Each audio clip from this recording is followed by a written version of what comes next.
నెల్లూరు జిల్లా చేజర్ల మండలం జిల్లా పరిషత్ ఉన్నత పాఠశాలలో శుక్రవారం జరిగిన మెగా పేరెంట్ టీచర్స్ మీటింగ్ లో రాష్ట్ర దేవాదాయ శాఖ మంత్రి ఆనం రామనారాయణ రెడ్డి ముఖ్య అతిథిగా పాల్గొన్నారు.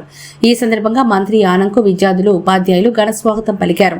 ఈ కార్యక్రమంలో భాగంగా విద్యార్థులు ఏర్పాటు చేసిన విజ్ఞాన ప్రదర్శనలను పరిశీలించిన మంత్రి ఆనం చిన్నారులను అభినందించారు. పాఠశాలలో అందుతున్న సదుపాయాల గురించి విద్యార్థులు, తల్లిదండ్రులు, ఉపాధ్యాయులను అడిగి తెలుసుకున్నారు. ఈ సందర్భంగా మంత్రి ఆనం మాట్లాడారు.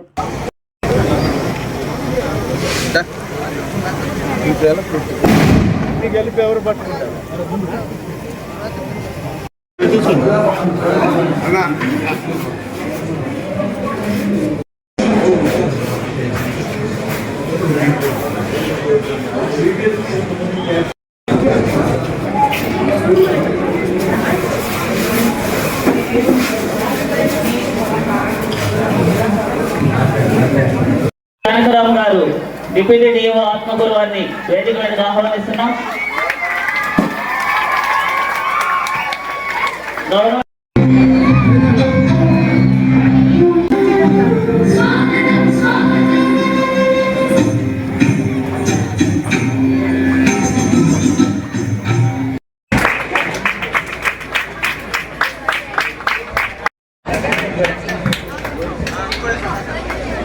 Thank you madam. బాగా ఈ సమావేశం ద్వారా మా చదువు, ప్రవర్తన, ఆరోగ్యం, భవిష్యత్తు గురించి గురువులు, తల్లిదండ్రులు కలిసి మాట్లాడుకోవడం, పరిష్కారాలను కనుగొనడం జరుగుతుంది.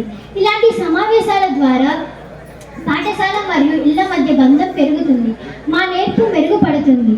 హోలిస్టిక్ ప్రోగ్రెస్ కార్డ్ ద్వారా మా మొత్తం అభివృద్ధి తల్లిదండ్రులకు చాలా స్పష్టంగా అర్థమవుతుంది. మన ప్రియతమ విద్యాశాఖ మంత్రి నారా లోకేష్ సార్కి నా ధన్యవాదాలు. Thank you sir. విద్యా వినోద కార్యక్రమాల్లో శ్రేష్టమైనదిగా నిలిచిన సమకాలీన అంశం మాక్ అసెంబ్లీ. దీనిని నమూనా అసెంబ్లీ అని కూడా పిలుస్తారు. పాఠశాల స్థాయిలో ఔత్సాహిక సాంఘిక ఉపాధ్యాయులు రాజ్యాంగ దినోత్సవం నాడు అంటే నవంబర్ 26 జరుపుకొని విద్యార్థుల చేత మాక్ అసెంబ్లీని నిర్వహిస్తూ ఉంటారు.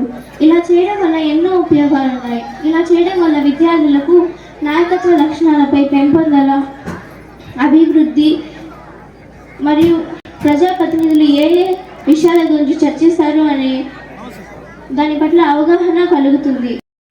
అండ్ వాళ్ళ యొక్క పేరెంట్స్ అని ముగ్గురి కలయికతో కూడిన ఒక సమావేశం నిర్వహించాలి. పిల్లల యొక్క ఎదుగుదల అంటే చదువులో కానీ వాళ్ళ యొక్క క్రమశిక్షణ కానీ ఏమైనా లోటుపాట్లు గుర్తించడానికి ఇలా మెగా మీటింగ్ ఏర్పాటు చేసి ఇలా వాళ్ళ యొక్క చదువు సంబంధించిన ప్రోగ్రెస్ కార్డులన్నీ కూడా తల్లిదండ్రులకి నివృత్తిపరిచేలాగా మనకు చూపించడం, ఇవన్నీ జరపడం చాలా మంచిగా అనుకోవచ్చు మనం అందరం కూడా. ఎందుకంటే మన పిల్లల యొక్క చదువు ఎలా ఉందో మనకు వాళ్ళ ప్రోగ్రెస్ కార్డు చూసిందో తెలుస్తుంది మార్కులు బట్టి.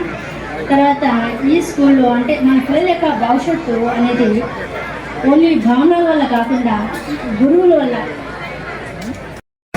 పిల్లల్ని ఎంత స్కూల్కి బాధ్యతతో పంపిస్తున్నామో అంత బాధ్యత తల్లిదండ్రులు ఇంటి దగ్గర నుంచి కూడా పర్యవేక్షించాలనేటువంటిది ముఖ్య ఉద్దేశం. ఇవాళ సమాజంలో ఉరుకుల పరుకుల జీవితం మంది, ప్రతినిత్యం నిద్రలేయడం, ఏదో ఒక పని పెట్టుకొని వెళ్ళిపోవడం, సాయంత్రం మళ్ళీ రావడం. అసలు మన బిడ్డలు స్కూల్కి వెళ్తున్నారు, వెళితే ఏం చేస్తున్నారు, వాళ్ళు ఏ విధంగా మంచి విద్యాబోధన అందుతుంది, విద్య పట్ల ఆసక్తి ఎలా ఉంది, వాళ్ళ దినచర్య ఏంటి, వాళ్ళు ఏ విధంగా ఆరోగ్యం కానీ అలాగే దేహ దారుఢ్యాన్ని పెంచుకునేటువంటి ప్రక్రియ కానీ వాటి పట్ల ఎలా వాళ్ళు పిల్లలు ఎలా ఉన్నారు అనేటువంటి చూసేటువంటి విధానం వైపు, రేపటి సమాజం వైపు, రేపటి భవిష్యత్తు వైపు మళ్లించాల్సినటువంటి కార్యక్రమం కేవలం స్కూళ్ళల్లో ఉన్నటువంటి టీచర్స్ మాత్రమే కాదు, తల్లిదండ్రుల యొక్క బాధ్యత కూడా ఉంది అని చెప్పేటువంటి ప్రయత్నం చేయడానికే ఈనాడు ఈ మెగా పేరెంట్ టీచర్స్ కార్యక్రమాన్ని ప్రభుత్వం నిర్వహిస్తాం. వస్తున్నాం, అటెండ్ అవుతున్నాం. విద్యార్థి దశలో మాకు ఒక గుర్తింపు కావాలి అని చెప్పి అమ్మాయి అడిగింది. చాలా సంతోషం. ఇది ఒక సృజనాత్మక శక్తిని పెంచడంలో ఆ బిడ్డకు వచ్చినటువంటి ఆలోచన ఈ స్కూల్కే కాదు, ఈ రాష్ట్రంలో విద్యార్థి దశలో ఉన్న ప్రతి ఒక్కరిది అని చెప్పి చెప్పక తప్పదు. తప్పనిసరిగా ఈ విషయం పట్ల ప్రభుత్వం స్పందిస్తుంది.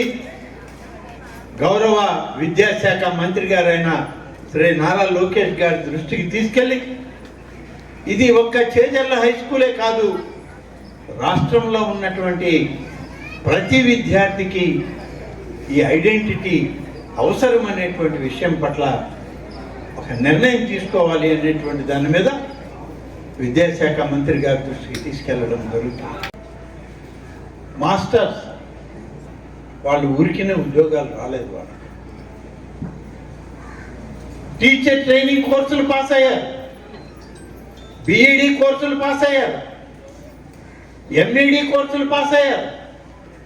ఉన్నత విద్య నేర్చుకున్నటువంటి వాళ్ళని ప్రభుత్వం టీచర్లుగా ఎంపిక చేసి ఇవాళ మన యొక్క విద్యాలయాలకి వాళ్ళని టీచర్స్ మాస్టర్స్గా పంపడం జరిగింది.